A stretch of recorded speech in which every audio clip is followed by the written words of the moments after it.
Welcome back to Whiskey Ginger, a wave series presented by FanDuel. Hey, Whisk Ginge fans. Bobby Lee and I are going to be doing the Netflix is a Joke Festival here May 8th in Los Angeles, California at the YouTube Theater down by SoFi Stadium. And then June 28th, I'm doing two shows. June 28th down in Del Mar, North County, San Diego, dude. At the Sound. Two shows back to back. Then July, I'm doing the Ameristar Casino in St. Charles, Missouri, basically St. Louis. Come on out. Missouri, come see your boy, St. Charles, Missouri, St. Louis, right there. Go to andrewsantino.com for those tickets, andrewsantino.com. In here, we pour whisk, whisk, whisk, whisk, whisk. You were that creature in the ginger beard. Sturdy and ginger. Like vampires, the ginger gene is a curse. Gingers are beautiful. You owe me $5 for the whiskey and $75 for the horse. Gingers? Oh, hell no. This whiskey is excellent. Ginger. I like gingers. Ladies and gentlemen, welcome back to Whiskey Ginger. My guest today is one of my favorite people on earth. I said that for all my guests, but I mean once again today, it's the morning with Josh Peck. Good morning. Good morning. How does that feel? Great. I'm so happy to be here. We've orbited each other way too much. Yeah, we really have. Well, you filled in for me on Bad Friends, right? Yeah. Oh, yeah. Before I even, where was I? Was I sick or something? I think you were doing Stanicky. You were doing I a was in movie, Australia. That you beat me out for the part. Really? Big time. A lot. You beat me a lot. I beat you out for Ricky Stanicky? A lot. Wow. Well, Yeah. can I give you the backstory to that? That'll give you some more context. I love it. You were never going to get that part. That was what I thought. And here's That was- why. I knew it. Here's why. You're not a good actor. No. No. I read that original script almost 10 years ago, right? And even back then, I didn't have any weight or pull. And I begged my agents, I said, can you please get me one meeting with Pete Farrelly somehow, some way? Yeah. And 10 years ago, it was like, no, that's impossible. He doesn't know who you are. No one knows who you are. What are you talking about? I had only done a few things, whatever. Well, then they asked, and Pete was like, oh, yeah, I am interested in maybe meeting him. He said, yeah, yeah. So I went in and I basically begged him. I said, I would do anything to be in this movie. I thought it was the funniest script I'd ever read in my life. I'm not kidding. I was like, this is perfect. And he was like, well, it's a vehicle for Jim Carrey. You know, Jim was going to be Ricky Stanicky. And he was like, but we have these other guys that are already kind of like, I think at one point they had their eyes on Miles Teller. I can't He remember. beats me a lot too. Well, he's he's Stop a bringing these people pretty up. handsome boy, dude. I mean, He's you're a a good handsome actor. guy, but he's just got that thing where Yeah. He's a guys want to movie have sex star. with him, girls want to have sex with him, Movie star. invalids want to be near him. He's a movie star. But anyway, so I did that, 8 years ago or whatever it was, almost 10 years ago. And then the script kept getting pushed, and Jim said no, and then I kept reading it, and then it fell apart, and it got rewrote like 4 or 5 times, and I just lost track of it. And then I ran into Pete with Larry David at this thing, and he was like, hey, we're going to make that movie. And I was like, really? And he's like, yeah, you should try to be in it. I was like, yeah, I mean, I begged for it for a decade. You're like, you kind of decide that. Yeah. I was like, isn't that you? And then he was like, I think we'll work that out. So I had planted that seed so long ago that if I didn't get it, I was going to kill everybody attached to it. Fair. So you're alive. Efron first. I would have killed him 100%. I would have Yeah. killed Zach, and I could take him, dude. We used to wrestle on set. I could take him. He feels very hardy. He feels. He's a big boy. Yeah. He's not He's not not big, tall. not big, but he's very strong. Do you feel it? I want to feel his jawbones. They're So we razor kiss sharp. before every shot. We would kiss before every take. Mid mouth, open mouth. Closed mouth because he's a germaphobe. So every take, just a kiss. Yeah. Have a great scene. And then he wouldn't say anything. It was just kind of customary. Yeah. Yeah. In the moment. And they go, Zachy needs a kiss, fly in. And I'd fly in sometimes in case Yeah. I wasn't in the scene. Actors acting. Yeah. I don't even know why I told you that stupid story. I'm glad. It's a dumb, bad story. Here's the thing. You're a good actor. I'm so all it right. I'm doesn't mediocre really at hurt. best. It And you're a doesn't hurt. very good actor. Thanks. I'm okay. Can I tell you my favorite performance of yours? Oh, yeah. Go ahead. Disaster Artist. Let me tell you why. What a fucking asshole. I got cut out of the entire fucking movie. Been there. They left me doing this.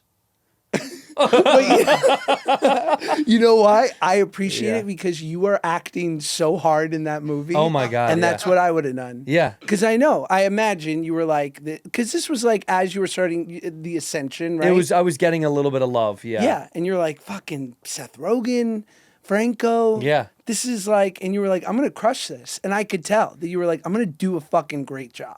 And Yeah. you did.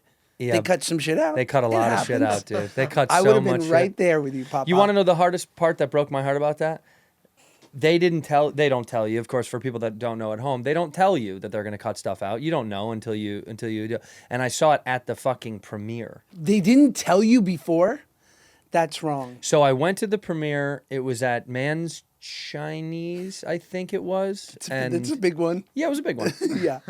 And when I walked out, I had such like unbearable anxiety. I already don't like crowds. He knows I don't like big. I get really weird about. I don't like it. Like I'm like I gotta go. See you Yeah. later. I hate it. If it's private, I can be with a bunch of people. But if it's like just out in the open and winging about, I get really kind of jittery. And we were walking out, and I was having a literal panic attack as I was walking out, and I couldn't breathe, and I was like staring at the floor. And my wife was like, "What's going on?" And I was like, "I think we need to go home." And she was like, "You don't want to go to this?" It was at the Roosevelt. The party was right across the street, and everyone was just walking across the street. And I said, "Well, here's the good news. We live in West Hollywood, so we literally just broke right and just got into the neighborhood and disappeared into the night." But that fucked me up in the weirdest way because I was like, "Well, I don't want to talk to people after that. I'm gonna be so uncomfortable." Totally. So I didn't tell anybody. I just took off, and then the next day, people were like, "Where were you, man?" It's like, dude, I was there. Yeah. I was there, dude. I was at the bar all night. Killer time. I was having you were wasted, dude. I would just kind of like played it off like, "Oh, dude, I was there. I must have missed you." I don't Is know. your wife consoling you as like once you're getting to like the 1 hour mark, the 90-minute mark? Because she thought you were in it. The You hand talked to grab her? gets tighter. Yeah. Oh, wait, okay. Bouncing back real fast. You didn't beat me for something, but you got a thing that I failed miserably. What? You did How I Met Your Father. Yeah. I did the original pilot. Right. Yeah, the one with Greta Gerwig and me, Greta Gerwig, Anders Holm.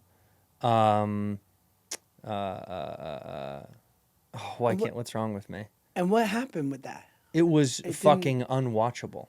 Isn't that amazing? It was one of the worst things I'd ever done. I was really bad. It was bad. It was just really uncomfortable because nothing was right about it. But Greta had only done indie movies. She had never done TV, I don't think, at that time. So she was like writing and directing this new concept, but it was still their show. Yeah. So it was this weird. It was very weird. But it was the guys from the original. Yes, but they Yes. were also like, they had just done such a big run that I don't know if this was like a full on. It's a lot. It was weird. I will say the big. biggest fuck up, I've said this before many times on other shows, but everybody was at the craft service table, and they were like, "Hey, where are you going to live in New York?" Because the deal was, we'll shoot the pilot in LA, but those guys had to be back in New York. They wouldn't want to shoot it in LA. They were like, when it goes, we'll shoot it in New York. Yeah. My agent's like, "Where do you want to live in New York? We'll start fishing an apartment and all this stuff." And I was like, are you guys this positive about it? It's a pilot, you know? Right. And they were dead on. Every fucking actor. Where are you going to live in New York? Where do you think you want to be? Where does your wife want to live in New York? Where does your husband? Where do your kid? Where do you think? It was don't do that that. narrative, No. and I got really weirded out by it. And I had never seen an episode of How I Met Your Mother, ever. So I went home that night. I watched the pilot, and then I went in the bedroom. My wife was in there reading, and she's like, "What's up?" And I go, "This pilot's never gonna go." I fucking knew right away. Yeah. I was like, "This is really bad. If that's the show it was, Yeah. we're fucked. It's done. This is bad, dude." And when they killed it, I was like, "Thank you, Jesus Christ." Yeah, they good buried it looking from out. and it's on the internet. People have found it. Sadly, it's bad. It's unbelievable when I've been part of those things where every piece of it was perfect. Yeah. And it couldn't even get a breath. It couldn't even, there was no pulse to the damn thing. just murder it in the backyard. Yeah, they just tried to reverse engineer it. And remember Steve Levitan, who's a genius, right after Modern Family, did the show with Keegan Yeah. and Knoxville, and it Yeah. went a season. Obama and Bruce Springsteen had a podcast. It's insane. No season 2. No season 2. Yeah. Obama got busy. God bless him. Yeah, Obama got a little busy. And Bruce is on tour. Those guys. Sure. Everyone does have a podcast now. You have a podcast, I'm going to get on it. I have a pod, please. We're Come not on, allowed it's to good, not have guys. a podcast now. You have to. Is this the key? Especially for you and Bobby, but it seems like this has been the ultimate fuck you to be able to do whatever you want to do, right? Yeah, a little bit, but it's also like it was our answer to connecting with fans because we were like, I just want to like joke around and fuck around with fans because the traditional mediums, it would take so long to like put something out. So you Yeah. were like, well, we'll just make these things. That's kind of how this was birthed. Credit to the people that did it before us, but it is a, dude, you were a kid actor, Yeah. and what comes along with being a kid actor? Name the top 3 things. Eating disorder. Eating disorder, Parents stealing your money. parents stealing your money, Burning out before you can legally drink. burning out before you can legally drink, and you're forgetting a 4th. Being 100 pounds overweight and having you already that said eating enshrined disorder. Forever. And my awkward years are in You were reruns. abused by adults. You were abused by older people on set. Well, it's not a great setup No. for young people. No, it's the weirdest thing in the world. Yeah, it's gross. You had an eating disorder. You were drinking. Yeah. You're sober now. Sober. How many years? 18. When did you start drinking? I started drinking before it was cool. I lost a bunch of weight and I was 17 years old and I didn't realize what food was doing for me. Yeah. And it was giving me this kind of numbing. I didn't eat fruit snacks like my fellows. When I was 10 years old, I would black out in your pantry and I would be like, have gushers all over my face and empty Capri Sun bags. And it was bad. Dunkaroos. Dunkaroos. Slop just falling from your mouth. Yeah. I'm just like. You were that guy. You would eat an entire, like Oreos, the whole thing was gone. Yeah. It was me and Sarah Lee. Like, we were just fucking crushing oatmeal pies and watching TGIF and hoping for better days. Wondering where my dad was. Where was he? Good question. That's a very good question. It is dead now. He's dead now? Yeah, died with a perfect score.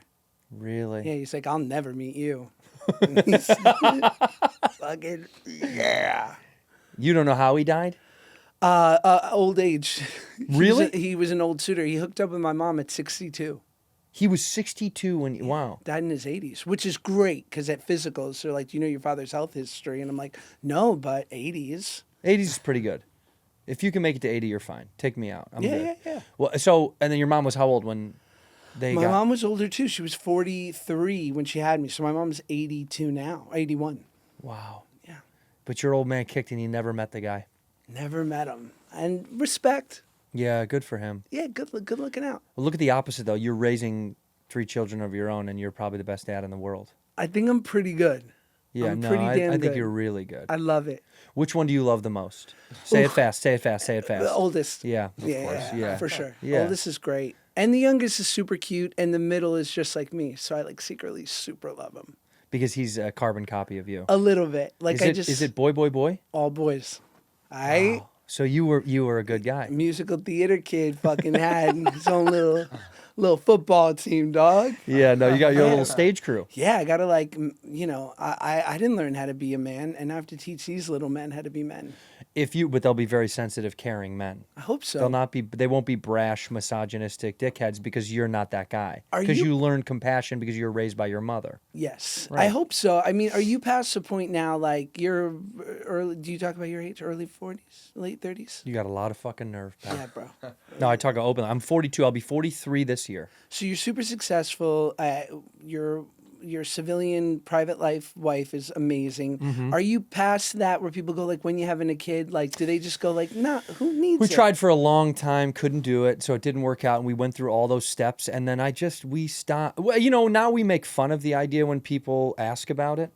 Like now we kind of make jokes because we're over it. We used to be kind of annoying. The weirdest thing is when people get pregnant in our friendship circle and they're like afraid to tell us, and we're like, we don't fucking care. Yeah. Like they get weird.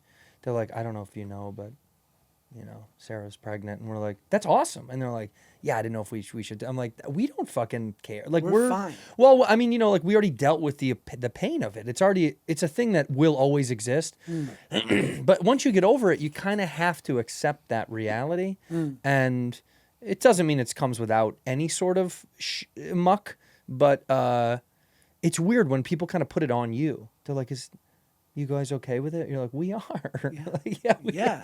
But I think people get uncomfortable because they want to celebrate these things and they feel bad doing it in front of you. And you're like, no, man, I don't, But what I don't invite me to your kid's birthday party. I won't. I'm not going to that. You don't belong there. Yeah, that's insane. People invite us sometimes. I'm like, what's that? Who is that for? Yeah. What am I? You want me to show up without a kid and just stand there with cake? We're friends. Let's go to get dinner as adults another time. But like growing up, when my friends did have kids before me, like I love, like they'd be like, "Oh, we're going to his little league game," and I'll be like, "I'll sit with you at the little league game." Like that's different. Active. That's different. Right. Yeah, That's yeah. going to support the kids. That's fun. That's Yeah, a different version. Birthday party is a whole other thing. I don't even always want to be at terrible. my own kid's birthday They're party. awful. It's a lot. And there's always like a couple of kids that you don't really like and their parents are awful and you have to put up with them because they're in the same class. Oh. I see it all from the third party. I'm even annoyed and I don't even have a kid involved. I am dealing with that right now with my son in Little League, and as you know, I'm the DD, Of course you are. the double D. Yeah, of I'm course you are. Dugout dad. Yeah, the dugout dad. And so I gotta run the show. I gotta be Yeah. like, kid, you're on deck. Warm up. Warm up now. Put down the Game Boy. Let's get ready. Did they play? Did they fuck around in the dugout? Like, are they playing? It's literally like Bad News Bears in there. Like I would watch kids movies and go like, yeah, it's cute, but kids don't really talk like that. They do. There's one kid on my son's team. His name's Max, who just has a nickname for every kid, and he'll walk and be like, Max the Wax. Never drops the ball. Max the Wax. And I'm like, get this kid cast. I'm like, that's 10 episodes right there. Yeah. There's one there's one kid who will only be called Mongoose. I'm like, the goose dog. the goose, big I goose. actually respect the goose. We have like a Rudy type kid who's not the best, but But he tries really hard. We band around him. Yeah.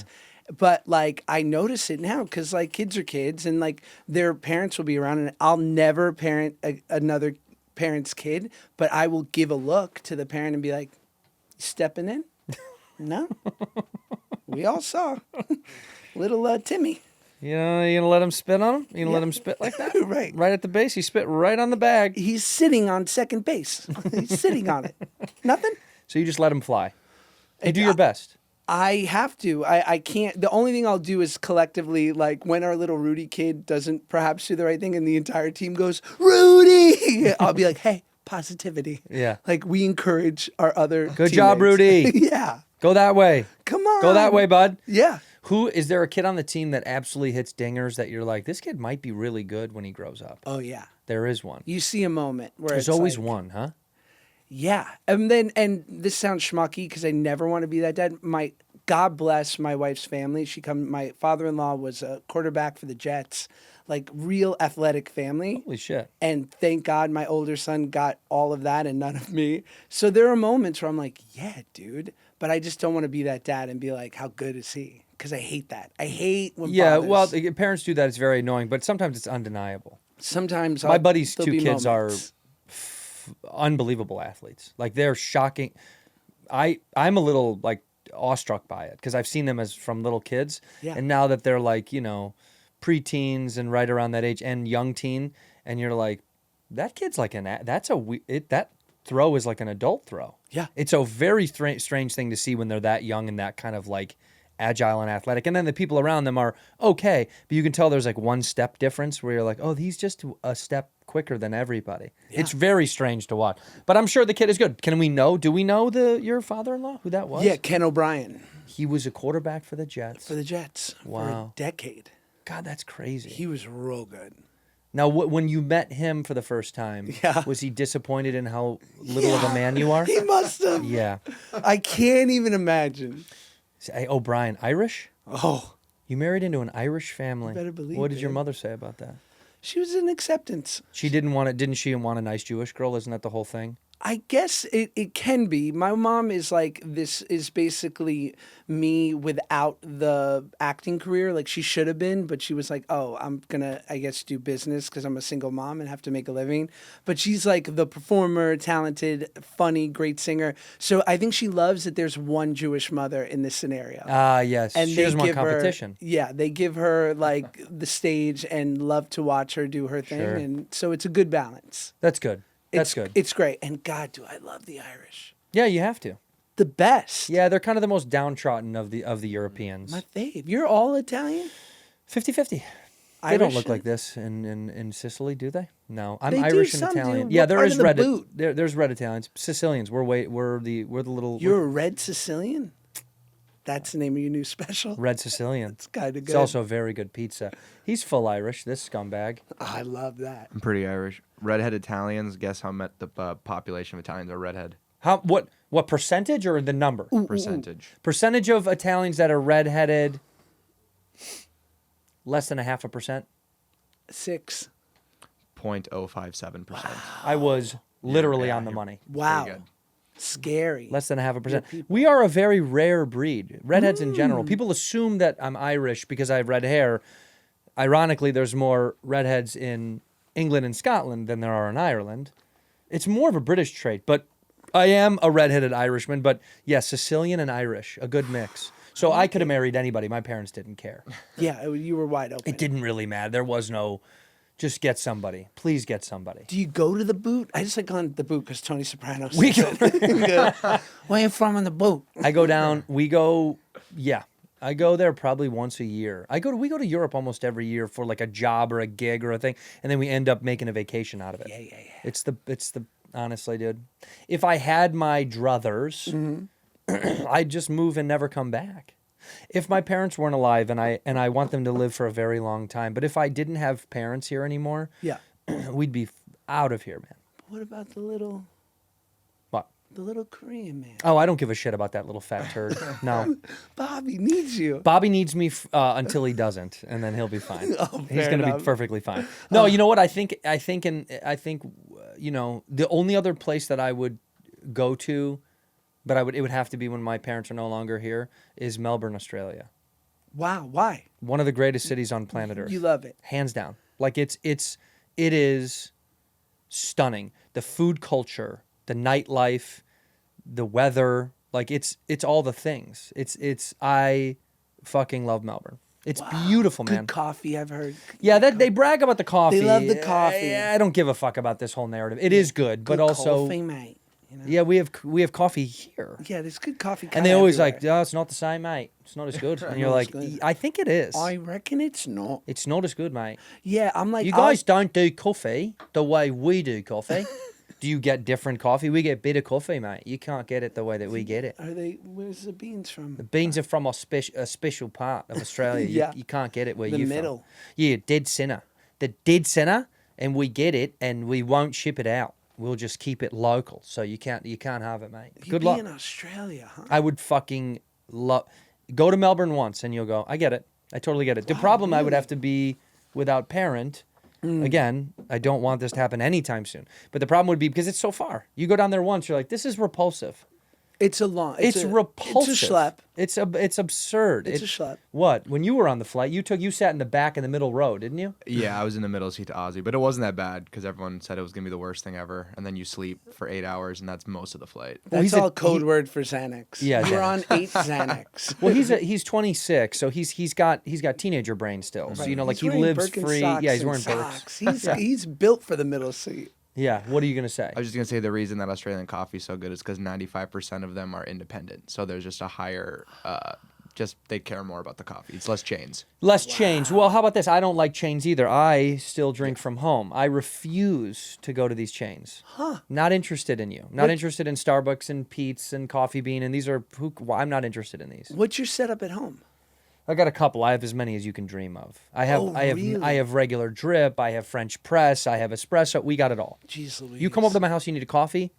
Got ya. Done. Name your poison. I got You ya. are successful. No, but I love coffee. I drink probably 5 or 6. If it's coffee, 5 or 6 cups of coffee a day. Yeah. And if it's espresso or cappuccino, I'll have 2 or 3 of those. Sheesh. But I don't really get frilly. I'm not into like, my wife likes matcha, and Okay, she'll go somewhere and ceremonial she'll grade. get like a honey lavender white macadamia much. chocolate Hey, matcha. keep lavender in my scents. I don't need to taste lavender. Sebastian, every time. Bro. They got lavender in the coffee.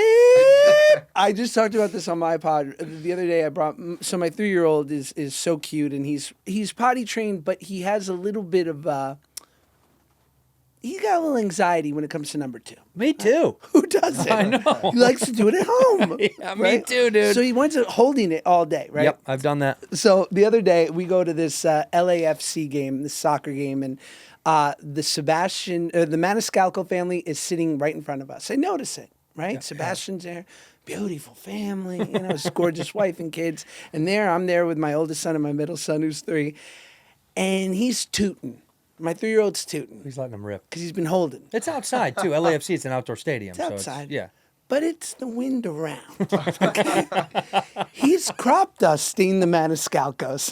That is even the matter. And I'm He's like, crop dusting from behind. I'm just imagining Sebastian's new bit where he's like, so I'm getting crop dusted. And he's like, It's almost as if he's throwing it at us. I can taste it. Did you say hello? No! Why? I'm such a fan, but I felt bad. I You was should like, have said hello. You're enjoying so embedded Maniscalco. in the comedy world. All the comics know you. I'm such a fan. I feel like the Forrest Gump of the comedy world. Like, I just get to come around and be around you guys, which is the best. And you are kind of similar to the Gump storyline. Yes. It is kind of fantasy based. It's Bow like, how did that legs. work out? Yeah. Yeah. Like Lower everyone's IQ. kind of like, that guy made Yeah. it? That guy. Yeah. Wow. In here, we pour whiskey, whiskey. Hey, I've talked pretty candidly on this show and publicly about mental health struggles, anxiety and depression, very real to me and very real to you. I've seen a lot of you in public that have told me that, and a lot of people online have reached out, and I appreciate that, being open and honest with the things that you're struggling with. And a lot of people think, would I ever try therapy? Well, I'm telling you, Rula makes it easy and wonderful to access quality mental health care. It makes it affordable. Their average sessions at Rula are $15 with insurance. That's pretty cheap. You probably paid more than that for your coffee and scone this morning. Rula worked with your insurance. They offer personalized estimates with upfront, no hidden fees. Rula is promising that you can sign up, find a great therapist in as little as 5 minutes. That is very, very fast. Appointments are going to be available as soon as the very next day with Rula, and they can help you feel better, with 93% of patients reporting symptom improvements. So, why not talk to someone today? Head over to Rula.com, that's RULA.com, to find a therapist the easy way. Ginger. I like gingers. Can I ask an inside question for us huge bad friends? Sure, sure. We love you all. Did you meet Bobby's mom and think to yourself right in that moment, one day when I do an impression, I'm going to cross-eye? Or did it just happen in the moment? It was a very in the moment thing that because the guts of that show was really us taking out all of our gripes on each other from at the beginning. So we were just fight a lot. Like the first 20 episodes are probably us just like screaming at each other. Yeah. And then because we would get so mean to each other, we would start making each other laugh by making fun of each other. Yeah. And I remember seeing a photo of his mom, and I started laughing, and I thought in my mind, like, he'll be really upset if I say something about it. And then I kind of stored it up in my little mean bank of insults. And I reached into my safety deposit box when he was making fun of my mom. And because my mom is like that's my one, like, you talk shit, I'm going to get you. Like, okay, we can go back and forth. Yeah. I'm going to get you. Because Real my good. mom was a single mother for a little while. She raised me until she met my stepdad. She's my, like, ultimate hero. And so when he said something about her, I was like, okay.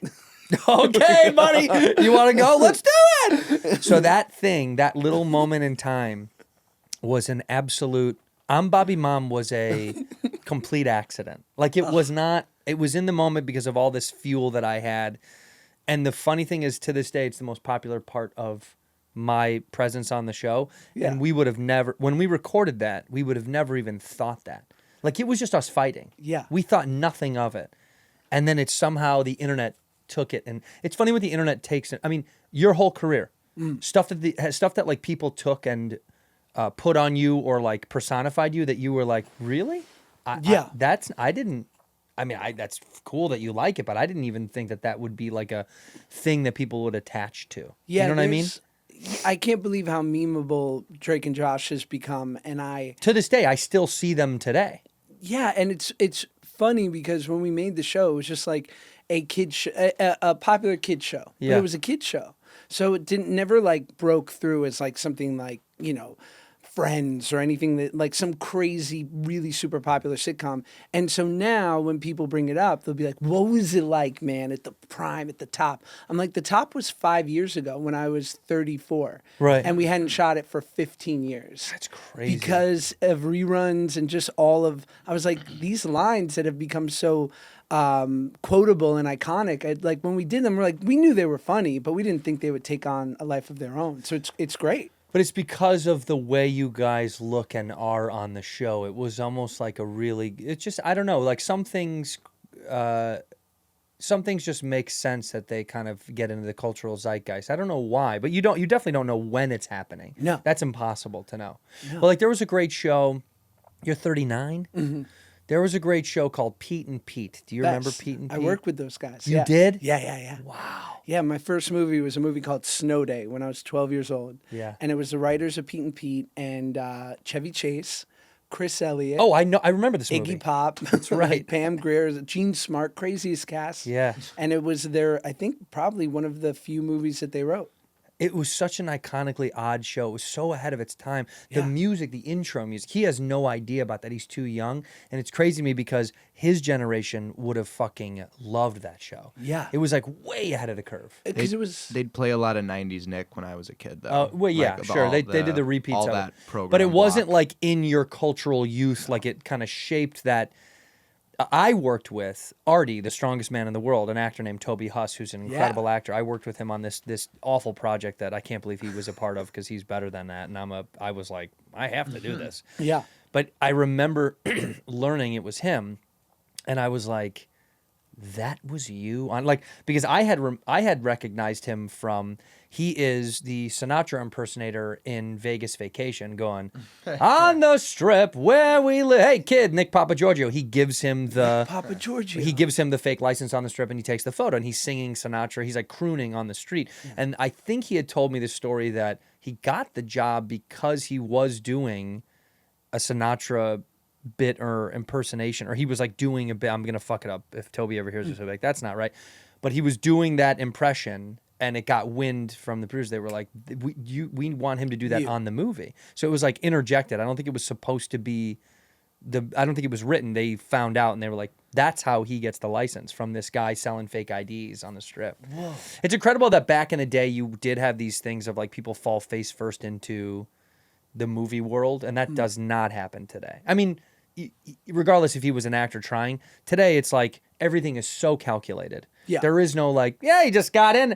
Like when we did Danny Trejo, he told a story of like how he got in his first movie. He was fresh out of prison. He was helping his neighbor move trash cans just to be polite in the neighborhood. He was like finding God.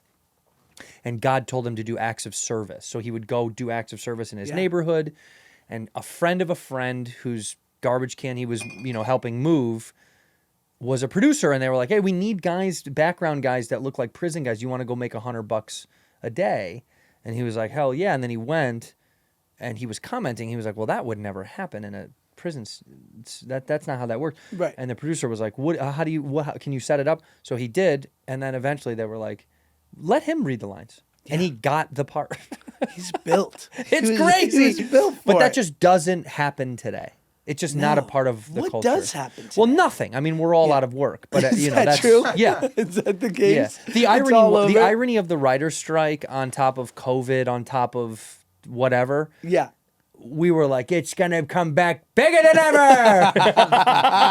It was over. And we were like, fuck! Nothing worked. We were wrong. I mean, it was just kind of like the business had so many hiccups on top of each other that we're in this COVID, writer's strike, the digital AI age of merging mega company, internet, media streamers, multi-platform conglomerates. All that stuff happened within 5 years. Right. That's crazy. How do we survive? I don't know what the business is going to be. I mean, you still work, so you know. It's gonna be real good. It's gonna work out for guys like us. For you, dude. No, I don't for work. us. I don't work anymore. Stop it with that. Will you tell him? today. Will you tell him? He doesn't work anymore. I don't work anymore. A lot of disaster artist situations. A lot of Stop disaster it. artists. No, I just don't work anymore, dude. I do podcasting and Today. stand-up. I just don't really have any involvement in it anymore. Do you think there's a part of it too, though, that like you're not gonna take just an easy like if something was just like, hey, we have this great like guest star on this procedural that no one really that's kind of forgettable. You're not gonna do it. No, because for two reasons. One, it's not going to service me. It's not Right. really a use of my abilities because my Right. abilities are very limited. No, so they're not. it's not going to use my ability right, and it's also going to take away a job from a young actor who needs it. I So think that's to fair. me, it's weird when bigger actors do it, and I'm not saying I'm big, but Mm. like for someone that really needs a new credit, give it. That's who needs it. Give Mm. it to them because it's good for their career. Don't give it to someone you already know and does stuff regularly. It doesn't make any sense. Do you still audition? Yeah. No. For like something crazy, something good. It doesn't. It just doesn't happen. But I mean, if something big, if there were like Scorsese wants you to audition for like Busboy #4, I would do whatever he Tomorrow. wants. I'd shine his shoes. But Yes. like, no. But I don't. There is no like, hey, we want you to audition for. It doesn't. It's just not a part of my world anymore. Oh, bro, I go in on it all. You do all of it I'm still. so preconditioned, and I don't know what it is. And I feel all the pain and frustration that one could feel, and yet there's a term in sobriety. It's called have smart feet, right? Which is like you could literally be having your worst day, and your world's falling apart, and your feet walk you into a meeting, right? Yeah. Like have trained feet. Right? It's just like your head could be telling you one thing, but make sure those fucking feet walk you into a meeting because you'll probably stay sober. And that's kind of me with acting. It's like I could literally be the most cliche conversation with my half with my shrink, the other with my wife, going like, never again. I deserve better than this. 30 years. 30 years, Paige. I can't. Like, and I'll start, I'll be like, 2 months with Christopher Nolan. I'm auditioning for this. And then literally the audition will come the next day and I'll be like, can we run? Can we run the lines? Run the lines, please? Yeah. And we run the lines. I get that. But you're also, it's your whole identity. I've worked on it not being, but you're right. It's No, but it's a in part my, of you. It's a part of your part guts. of my genetics. Yeah, Yeah, it is. It's It's like in part of my your code. DNA. Well, now he's doing a Jewish thing. It is in your genetics. It's in your genetic code. That's true. That's a part of it. People say that, but they never say the next part, Which is we built this Yeah, thing. you did it. It's the Neil Brennan. It's a great Neil that Brennan Neil joke. Brennan pod was very funny. And where he says, no one gets upset with Italians having a monopoly on salami. Right. You know what theirs. I mean? Yeah. Like it's theirs, and it's not that. It's just like we came to Broadway in the '30s, and we're like, got a couple parts for Shmuel, and they were like, Shmuel, fucking beat it. Yeah. Like we were shut out of Broadway, so the Warner Brothers and Louis B. Mayer and a bunch of these other guys were like, let's go to the West Coast and try this movie thing. Yeah, it was genius. And it just kind of built. And so, but I gotta But say, who was on the West Coast before you guys? who was? Who was there? Mexicans, and they're not in film and television. You didn't help them out at all, did you? No, you kicked them out of Echo Park. Oh God. Oh God, Boyle Heights. Boyle Heights, you kicked them out. Fuck. I'm so sorry. Yeah, apologize to the entire Mexican community right now. Oh man. You kicked them out. No, I thought I had such a point. No, you didn't. It's No, wrong. I don't. It's I bad. pull it No, back. it's I'm very sorry. bad. I'm sorry. No, you know, I always wonder when they tell these stories, because I'm an old comedy fan, and like the Catskill days and the runs of upstate New York for comics or perform whatever you want to call them, because they were also multifaceted. They were like a singer and a comedian and an actress and a fucking juggler. You had to do everything. Yeah. Who was fucking them off out of Broadway though? Who was running Broadway? I don't know. Was it like Mayflower, elitist? Seriously, because I Could've wonder. been. Because I always think about that. I'm like, who was running the show back then? I don't know. And I would imagine it would be people with extreme money. So it's got to be like, what is that? What's the term I'm thinking of? Very like Anglo fucking wealth, you know, Wasp? like Yeah, Welsh, waspy. Yeah, waspy waspy. money. That's what I'm Could've saying. been. Waspy. Well, because it wasn't the fucking Irish, it wasn't the Italians, it wasn't. You know what I mean? Like, of all the immigrants that were in New York, Right. it had to have been the people with all the money. So it had to be waspy, upper crusty, right? It was ran by something called the Theatrical Syndicate in the late 1800s and Well, early that sounds 1900s. bad. That'd be our new That syndicate podcast. sounds Six-man bad. group in charge of theaters and booking. The power would peak in 1907. So that kind of coincides with talkie film coming within the next 10 years. And you know where that term comes from? Coincides. Cohen, Jewish Cohen, name. That yeah, the highest coincides. tribe. Yeah. that Well, like coincides. delicatessen Yeah. is German. Yes, right? it is, It's not yeah. a Jewish thing. It Right. was like But there's a lot of German Jews. there are a lot of German Jews, but Jews just saw it as good business. Like there's nothing inherently Jewish about a deli, right? But then when they Right. came, they were like, oh, and then we can bring some of like the Eastern European fare and bagels and whatnot, which is inherently Jewish. But they just saw it as good business and then tried to make their own spin on it. They did a And good job of it. we've Although crushed I'm gonna say something very offensive and awful. Yeah. I don't give a fuck about bagels, and I don't care that people like You're them. not a bread guy. You're fit. You runner. You're fit. Thanks. God bless. I you. just think bagels are bullshit. I'm sorry. I know that's Wow. offensive to all my New Yorkers, but like, I've never woken up and gone, gotta get a bagel. fair. It's a lump of bread, and then they go, well, have you ever had a bacon, egg, and cheese with ketchup and salt and pepper on a fucking bagel? I have, and it's just as good on a croissant. It's just as good on sourdough. Yes. It's the egg and the cheese and the bacon. It's not the fucking bagel that you like so much. That's the vessel. I like that. I like that you're. I you're just disagree with anti-bagel. bagels. I think they're bullshit. And also, Yeah. I've never had one and felt great afterwards. No, it's impossible. And for people with weak stomachs, the fact that Jews love bagels blows my mind. fascinating. It's just a gluten bomb. Yeah, we love it. We I don't know can't why get- you guys like it so. New Yorkers love bagels in a way that West Coasters love saying, "Let's hang out sometime." right. Fair.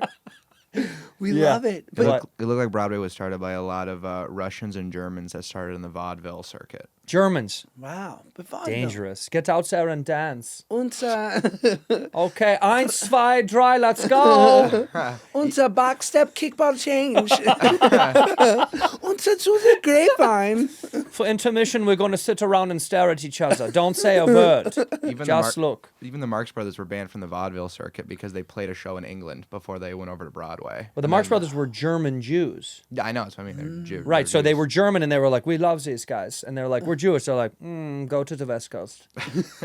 Continue on your journey. It's pretty interesting, like where you see Jewish people where they've made, like whether it's entertainment and storytelling. When I was doing Oppenheimer, I talked to this Jewish astrophysicist, right? Because I had like 5 lines in the movie, right? So there wasn't a lot of information. It's a lot for me. In the script, sure. Yeah? There wasn't a lot of hints in the script of who this guy was. Sure. And I happen to know this guy, Dr. Brian Keating, who's an astrophysicist at UCSD, Jewish cat. And I called him up. I'm like, can you just give me some good water cooler physicist talk, just so I can get an insight into what it is? And he's like, here's the thing about physicists. He's like, we're obsessed with the laws of the universe. He's like, and if you're trying to understand the laws of the universe, what you're really trying to understand is the mind of God. And I was like, I don't think I've ever heard anything more Jewish. I know what God was thinking. Like, no wonder we love physics. That's crazy. And we've crushed it in physics. The mind of God. Darkest thing in the world. See, as an Irish person, we're scared of God. So we're taught to be like, you better fucking live in fear of doing anything wrong. He's going to know. He's watching, and he's going to hurt you for doing bad. That was our entire childhood. Was like, you fucking better not. You Right. better not. Like, the looming fear that Catholicism did to us as kids was what was detrimental to your health. Like, I remember thinking at night, if I did something wrong and my mother was upset or my grandmother heard about it and was like head shaky, I was like, man, is God gonna fucking punish me forever for this? Yeah.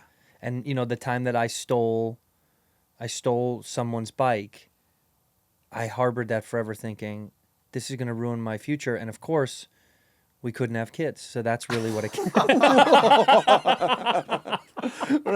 And that's where it came from. Yeah. I stole a bike once, and God was like, "No children for you." You're looking at the pregnancy test, you just hear 10 speed. You stole the mongoose. You stole the mongoose. It was a Dino GT BMX. with pegs. No, hurts. you know, I just that looming fear sucked. I hate it. It was just so. That was a constant thing as a kid. Is that you felt like if you do bad, the punishment was real. So for our religious upbringing, Yeah. it was all fear based. Which is why as we get older, I think many people lose. They lose their connection with Catholicism. Not every, of course, people are, but like I just kind of lost this because I was like, man, this bullied me into fear my whole childhood. It's interesting because for the Jewish experience, the Old Testament's not big on an afterlife, but our Jewish mothers act as the Catholic arm of the Jewish religion. Yeah. Because they do that to us. And Right. they go, if you get a bad grade, all life is over. You know, if you bring shame to this family, that's it. It'll put me in the ground. And like, for real. Like, Yeah. I was pretty sure throughout most of my life that God wasn't a fan of mine. And that if I did anything remotely that brought shame to my mother, my life was over. Yeah. And like, it was all gonna, like, I was gonna burn down our family legacy and our ancestors would not be proud of us. Yeah, constantly. Crazy. Like, It's yeah. a crazy thought. Especially growing up in the public eye in that way, I just knew that like if I had any semblance of normal childhood, you know, if I fell in any way, that it just was game over. God, that's terrible. And Yeah. you learn not to be. It's not true. Are you religious at all now? I am. I'm pretty. Good. I believe. I do. I believe in God, and there's not really like any rhyme or reason to it. I just because I do 12-step, so I'm like a sober guy. God is very infused. Yeah, I mean, it doesn't. You don't have to believe in God to get sober through 12-step, but it sure does help. Well, spirituality is how. I have family members that are in the program, and so my dad's in the program, and so I heard it for years. But it also was such a different viewpoint of what I grew up with, God-wise. So it kind of like changed my worldview of religion. I'm not, I don't attach myself to any religion, but I'm remarkably spiritual. So I just kind of remove myself from, you know, the religious, you know, the direct sects of like what you have to believe in this. Like, you know, we were Catholic as a kid, but then when my mom got a divorce, the Catholic Church basically shuns you. My grandmother almost didn't speak to my mom for a full year. No way. Yeah, she was like, I got to get a divorce. My grandmother was like, don't you dare. Like, the church will, we will, you know, we'll kick you out of the church. Grandma came around. Grandma Santino. Pretty Which one? tough. Pretty Long time. tough. Yeah, the other side, not Santino, the other. No, it was really tough. It was like, she was really mad at my mom. She was Irish Catholic. And so she was like, you're going to disgrace everybody? You're going to get a divorce? And my mom was like, my husband's going to prison. You know, I think it's a good time for us to get a divorce. And my grandmother was like, you wait. That's crazy, dude. No, my mom had to do it for the health of me. She's like, My what are the grandmother. visiting hours at Yeah. Otisville? Yeah. Do a conjugal, have another child. You won't even know he's in prison. It'll be for the best. It's crazy, but that was kind of the thought. So for me, I removed myself from religion when I was a kid because it kind of bummed me out. And then got back into it because my parents then would go to church. My mom, my stepdad, not Catholic, of course. They go to just another Christian church. And then as I got older, spirituality kind of popped back into my life. So now it's more important than ever. Just because I don't know, it does something. I think when you get older, you know, you've lived through a lot of life out in public, and I think when you live that life, you kind of experience double time, right? Like Sure. you're 60. Yeah. You know what I mean? Like Maybe. you've lived almost a double because you have to give so much, and you can't. There's no anonymity really to your life. People are kind of needing you for stuff to look to be a part of a thing. So I think because of that, you want some help and some answers, and that's I think what they do in AA too is like, let's have a little bit of help. You can't do everything on your own. I mean, No. you guys preach that, right? You say, you know, God, Yeah. give me the power to, come on. Yeah. God Finish grant it. me the serenity to accept the things I cannot change. Right. Yeah, man. I'm not good when I'm in charge. Yeah. Like, when I'm in charge of things, when I am like the last stop, the last arbiter of good and bad, it's like data shows, Josh, you don't always make the right move. And the data shows Josh will fail. Yeah, and it's just it's like an old joke in 12-step of like, if you're just getting sober, like your best thinking got you a front row seat in AA. So maybe you don't know best. Yeah, switch it up. Yeah. Maybe time to switch it up. Maybe listen a little. Yeah. See, because like these people did it, and maybe. And look, I never want to sound like I'm preaching, because there's other ways to get sober. It's not the only way.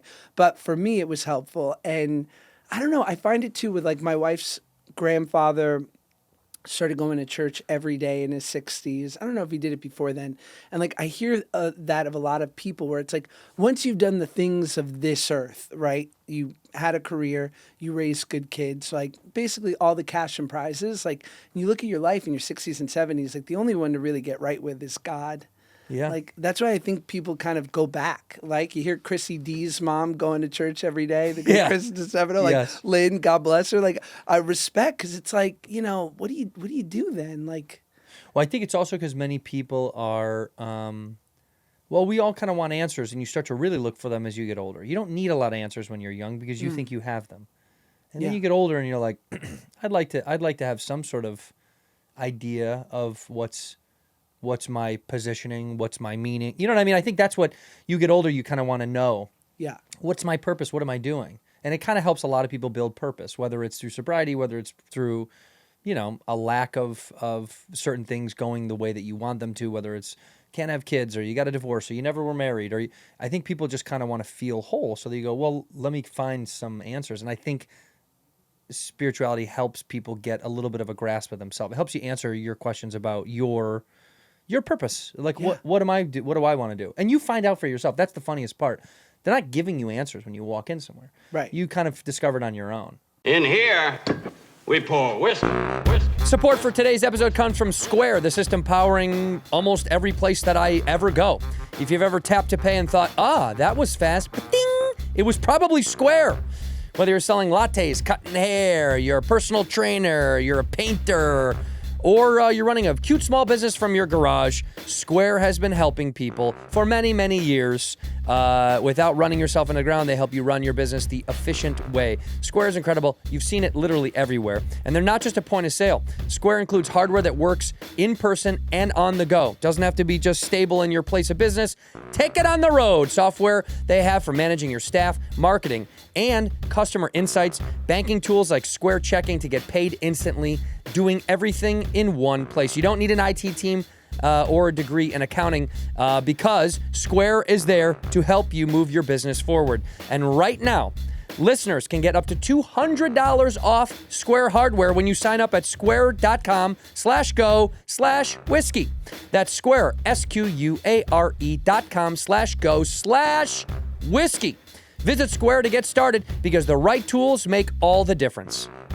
It's the NBA playoffs, and you can predict the playoff action all the way to the finals with FanDuel Predicts. All you have to do is sign up to get your $25 bonus. Follow all the playoff dishes, swishes, wishes, and misses. Every move is a potential plot twist. I myself am very, very excited to see what happens going deep into the playoffs right now. I do think OKC's going to be doing something again.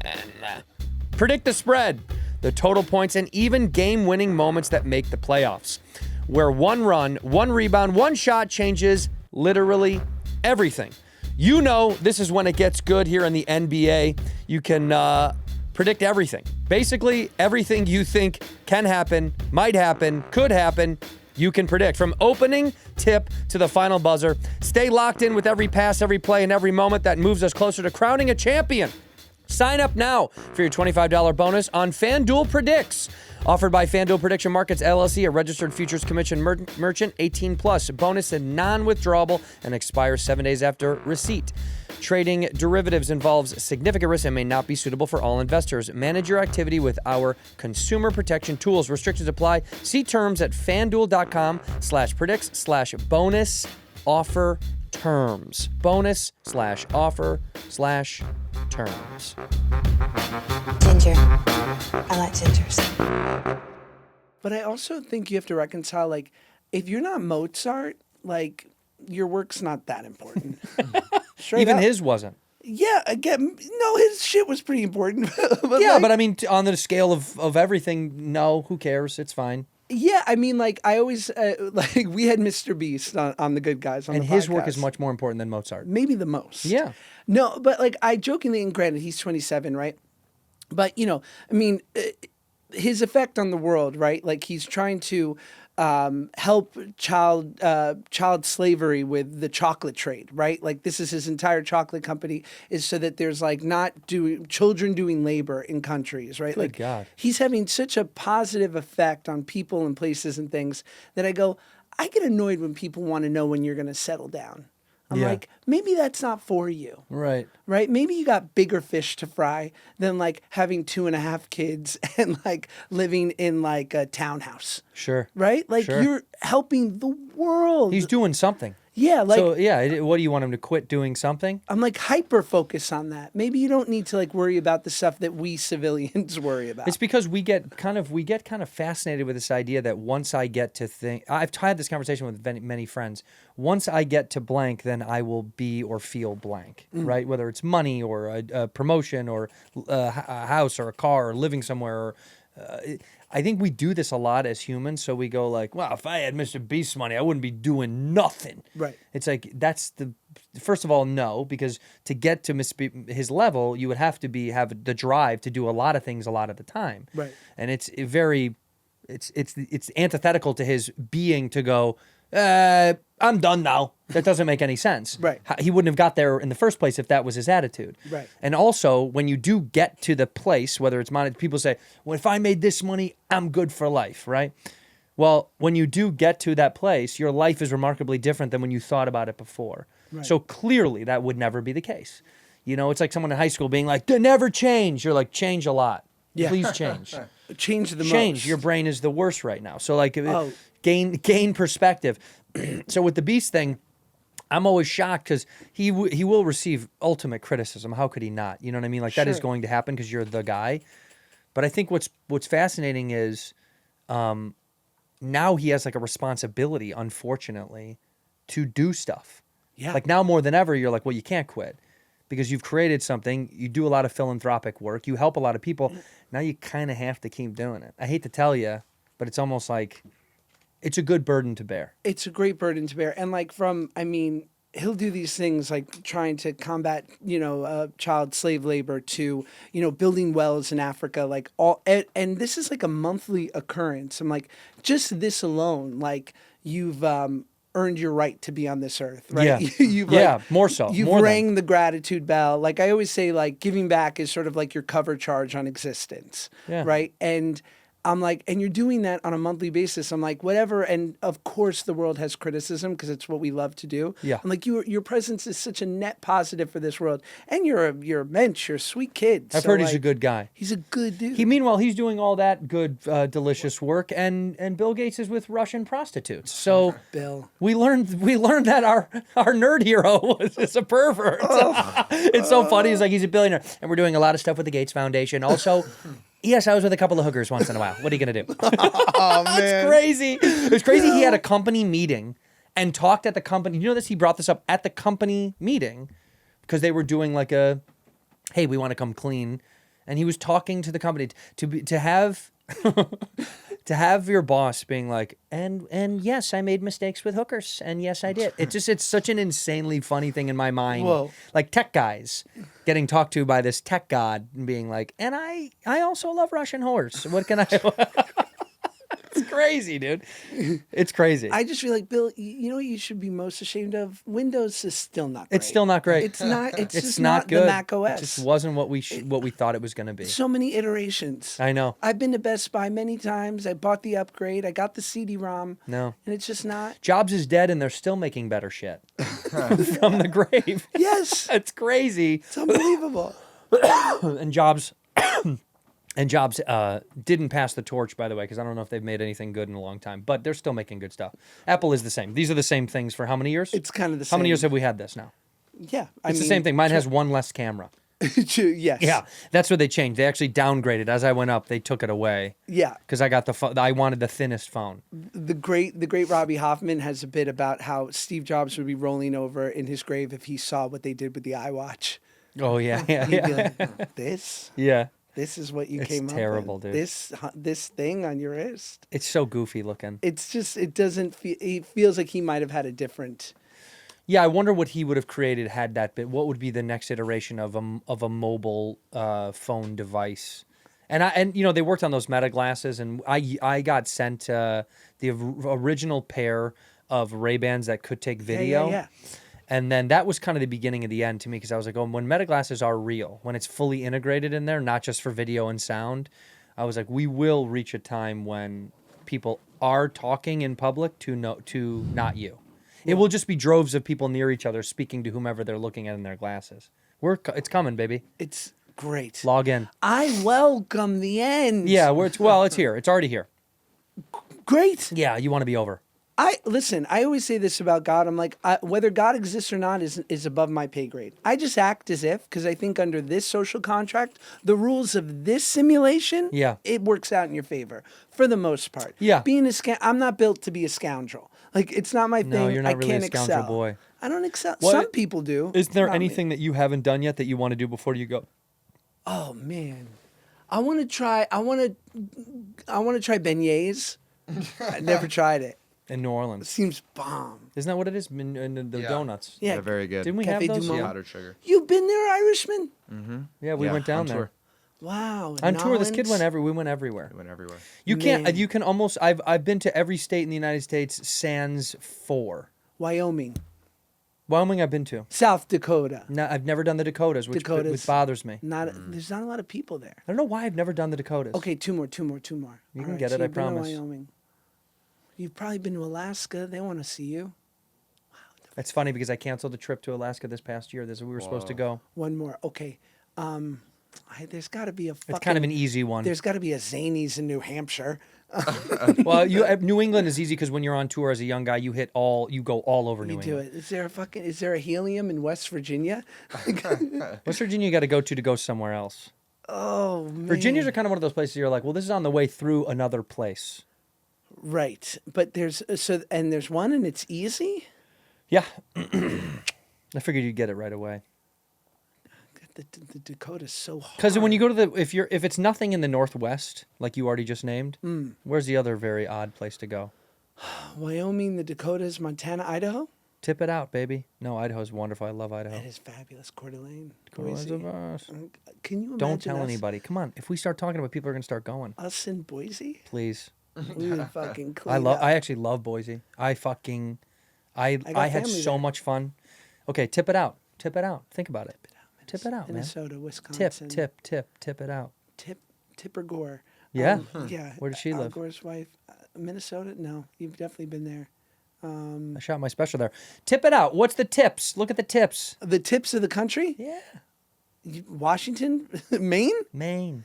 Yeah, but that's New England. You said you went to all the New Yes, England but states. Maine is its own New England. Maine is far away from everybody. It's Canada. Maine is Canada. It's I borrowing don't really Canada. claim that. New England is more like, Mass, Vermont, New Hampshire. These are all really New England. Maine is, and I'm sure Maine people are going to be like, fuck you, in whatever New Brunswick accent that they fucking have. Yeah, but Portland. It's so weird up there. I used to take boxing lessons from this guy, Macca Foley. He was in his 60s. Mac O'Foley? Macca Foley. Oh, Macca Foley. Macca Foley, his record was 65-58. He threw a couple fights, and he was from Portland, Maine, and he used to say, "I'm Macca Foley. They call me the Portland Deer. I'm from Portland, Maine, where men are men and sheep are scared." He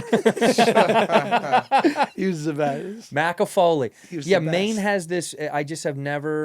I've never been there. I've never done it. There's I nothing. don't think I've been either. Well, I have a buddy from Bangor, Maine. Bangor, And he's yeah. always like, you got to go, man. It's beautiful. And I know it's beautiful country, but again, there's no work that I went up there for. Julie the Cat Gaffney is from Bangor, Maine. Bangor, Maine is such a beautiful name, too. Bangor. You know who she is? Julie the Cat Yeah. Gaffney? Yeah, she was the goalie in Mighty Ducks 2. That was her character's name. Love. The Changed Flying my V. life. Listen, I made a movie with the creator of that movie series, Steve Brill.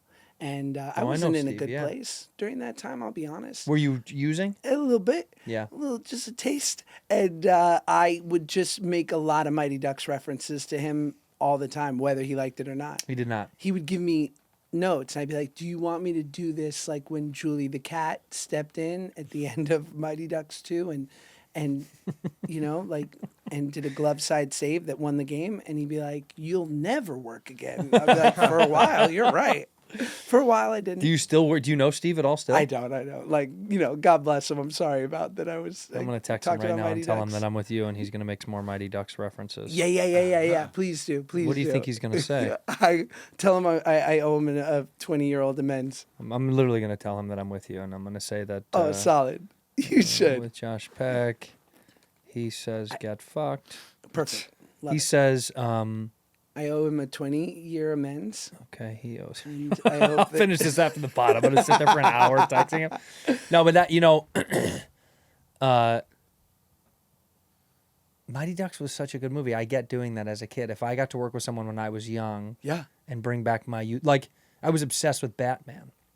Which one? Obsessed. Batman Forever? the one, the original. Oh, the original. The real one. Okay. I know all these young kids like all this new shit. We get in these fights all the time and bad. Yes, the new Batmans are great, Yes. but the original was magical because it was a Burton world. Michael Keaton. Yeah. Danny DeVito. No, Not in the first one? Wasn't the Penguin? Jack. Jack was in the first one. He was?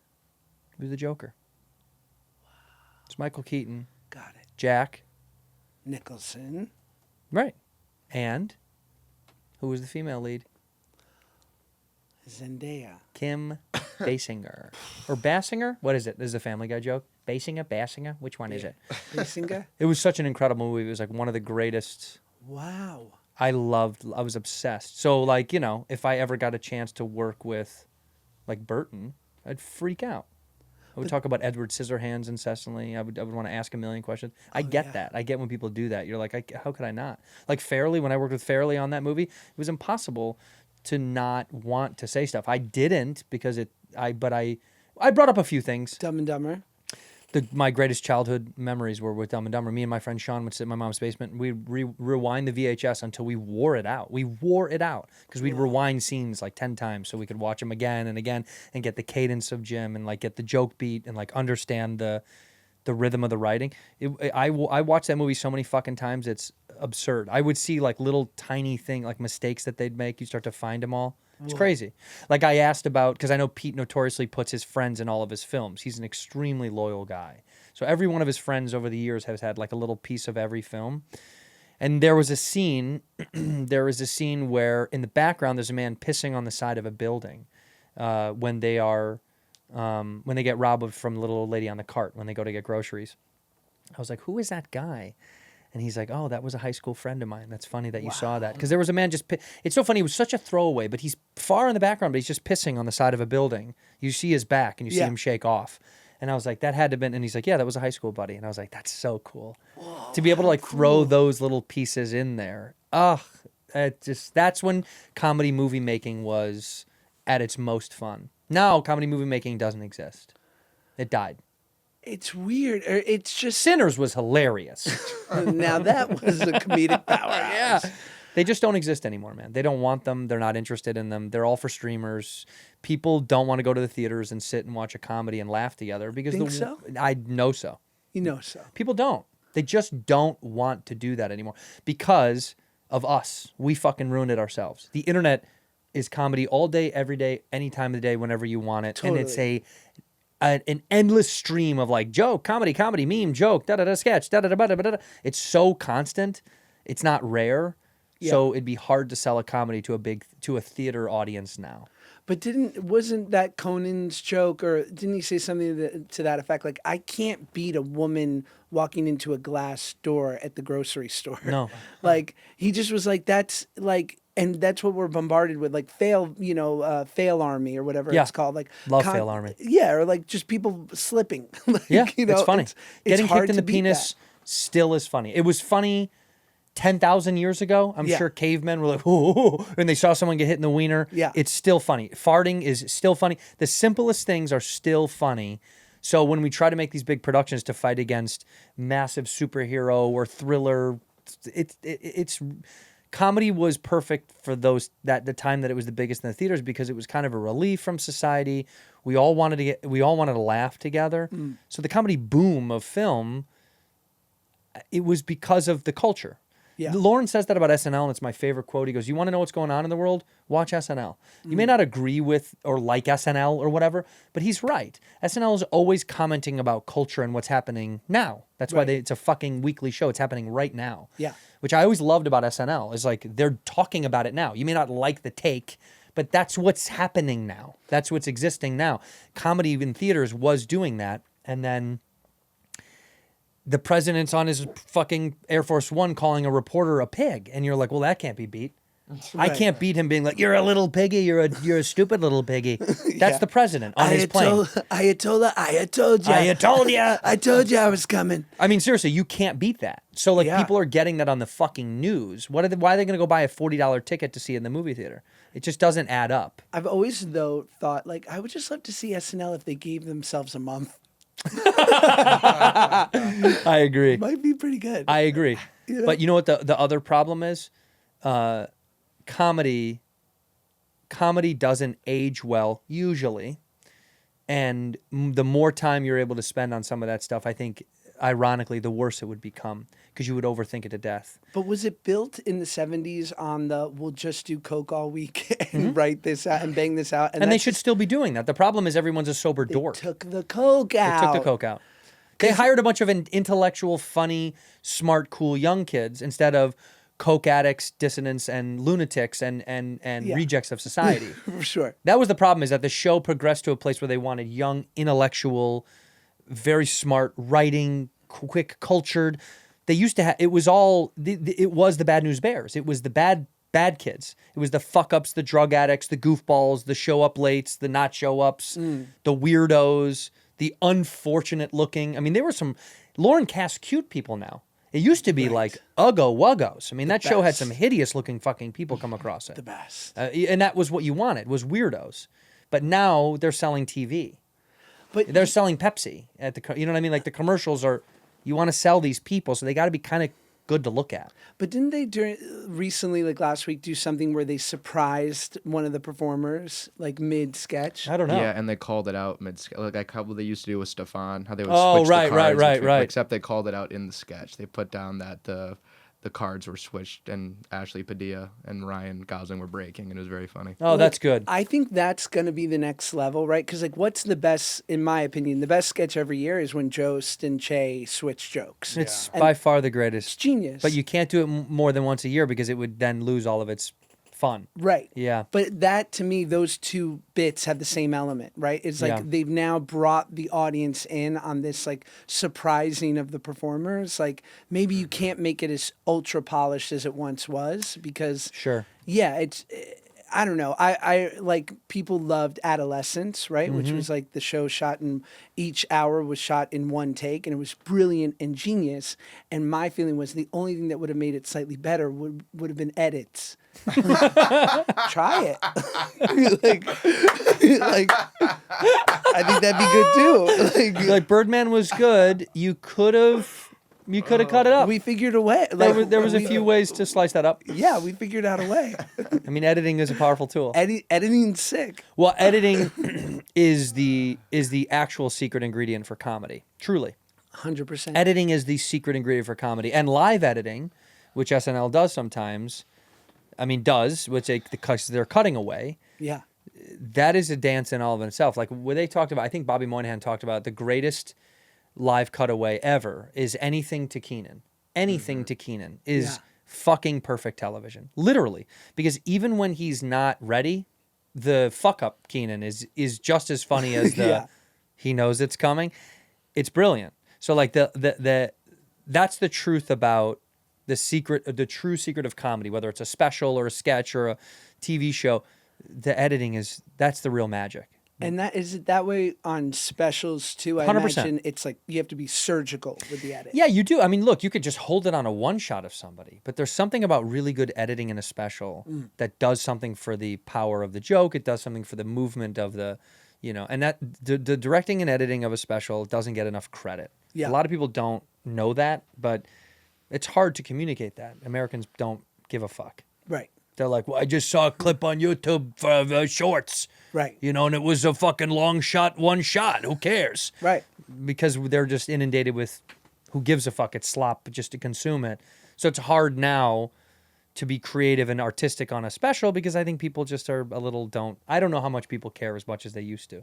They're like, just give me the slop. Right. Just give me the fucking slop. Shove it down my throat. I want to eat it. The on How I Met Your Father, the showrunners were these. He's rubbing it in again. I'm gonna text Brill right now. 30 eps. Not that, 30 no. eps. 30 eps. I was only in 13. But the showrunners, Isaac and Elizabeth, who are brilliant, and they had just come off of This Is Us, right? Yeah. So like 5 seasons, 1 hour drama. I'm like, wow. Never heard of the show. Is it popular? Huge. Never heard of it. Critically Huge. loved. Yeah. Huge. Yeah. And so I was kind of like, oh, this must be like not a breeze, but like this must be a fun sort of relief from, 1 hour hard charging show. And Isaac said, this is way harder. And I was like, why? He goes, because it's 4 cameras and it's a sitcom. He's like, I can't recut this. Right. Right? Like, we're locked. It's got to work on the page. It's got to work in the performance because there's very little I can do to fix this in the edit. I was like, wow, I never thought of it. Yeah, that's scary. Yeah, I give a lot It's of way more daunting. cred to the great sitcoms. Well, because you're also saying that This Is Us was not as good of a show as what you're saying, and that's really what you were saying.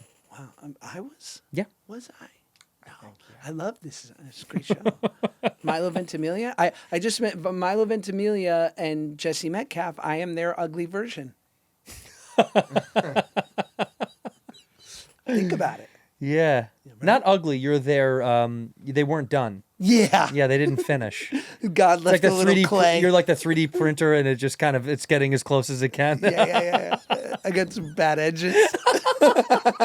Like, man, we got to fix that thing. Something's wrong with when it gets around to the side. The edge, it's just not the The same. jaw's off. Milo, beautiful man. Beautiful man. Cutie. I know. I did the pilot of that show, and I knew that thing was. I was like, man, there's so many bangers in the show. Like so many good actors. Yeah. And the script was good. I mean, the whole thing was kind of a home run. And then Fogelman went and did Only Murders, which was like a couple of home runs back to back. Fogelman's the man. He knows what he's doing. Dude, he's the man. He's very aware of what he's doing. I'm a big fan. Yeah. I was in his first movie with Pacino that he directed. Boy, which one? It's called Danny Collins. Oh, I know. Yeah, Danny Collins. That's right. He wrote and directed, and I had only like 3 scenes in the movie, but they were all with. They try to keep me in smaller. I'm better in small doses. I'm like microdosing, like too much, and you want to throw up. But all my scenes were with Pacino, and like we were literally in this middle of a scene one day, and Pacino goes, "Oh," and I'm like, "Really?" Whoa. I'm like, "Are you going full Pacino right now?" And he's like, "I'm exhausted," and I'm like, "I bet." Yeah, you're Yeah. 100 years old. I'm like, "Dude, I don't blame you. Like, take a rest." But He's been working nonstop for his whole life. yeah, and he loves it. Yeah, he's one of those guys. I feel like he's always doing something, which is fucking crazy to me. He loves it. Yeah, good for him though. What else are you gonna do? It's the best. Al Pacino did say that one of the biggest blunders of his entire career was one of my favorite things he ever did, which was Dunkachino. It's the best. It Are you Dunka kidding? Dunka That's a Dunkachino. blunder? I think he was very upset by that. It's the best. It's very, for people that don't know about the Dunkachino, yeah. Al Pacino did a Dunkin' Donuts commercial the commercial was it was a real commercial, fake commercial in a real movie. What was it? Jack and Jill? Jack and Jill. Yeah, Sandler. Adam Sandler's movie. And I have heard that he said not stoked about doing that he was really bummed that he did it. His assistant told me that his favorite moment with Pacino was it was Al and Christopher Walken were doing a movie together, and they're in a scene, and during a break, they're bringing Al stuff to sign off of Tony Montana memorabilia, like Scarface stuff. And Walken looks at him and goes, do you make money every time, with Tony? And he goes, of course, I make money from all of it. And Walken goes, I've never made $1 from cowbell. Never $1 from cowbell. I was like, Walken's pissed about cowbell. Yeah, because they do sell that on a million shirts. There's more cowbell on everything. That's so Get Walken funny. cowbell money. Can't do it. Can't? Can you imagine how many fucking pieces of memorabilia are out there of any line that Galifianakis said from The Hangover. He doesn't. That exists just at every boardwalk shop.